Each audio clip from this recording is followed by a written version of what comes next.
নমস্কার, আশা করি আপনারা অনেক ভালো আছেন, অনেক সুস্থ আছেন। সোজা ঘরোয়া রান্না উইথ তপতি চ্যানেলে আপনাদের অনেক স্বাগত।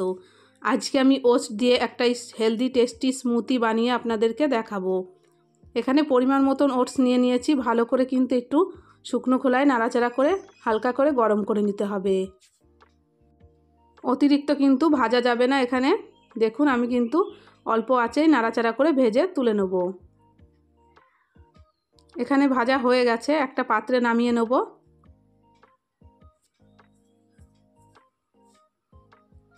এটা মিক্সিং জার নিয়ে নিয়েছি, এর মধ্যে পরিমাণ মতন ওটস দিয়ে দেবো।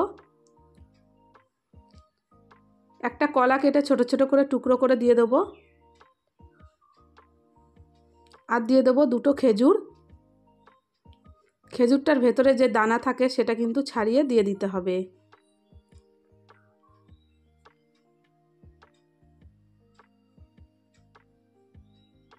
আমার চ্যানেলের রেসিপি যদি আপনাদের পছন্দ হয়ে থাকে লাইক করবেন, নতুন বন্ধু হয়ে থাকলে চ্যানেলটিকে সাবস্ক্রাইব করে আমার পাশে থাকবেন।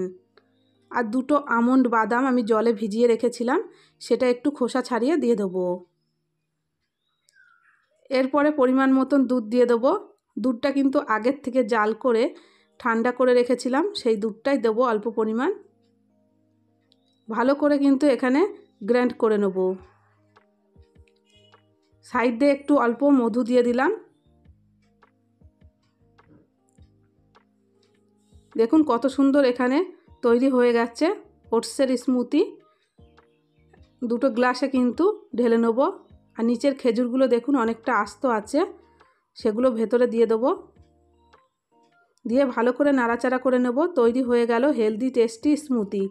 এটা কিন্তু আপনারা বাচ্চাদের দিতে পারেন, এটা ভীষণ উপকারী শরীরের পক্ষে। একবার হলেও বাড়িতে তৈরি করে দেখতে পারেন, খেতে কিন্তু দারুণ লাগে। ভালো থাকবেন, সুস্থ থাকবেন। দেখা হবে নেক্সট রেসিপিতে, ততক্ষণে সাবধানে।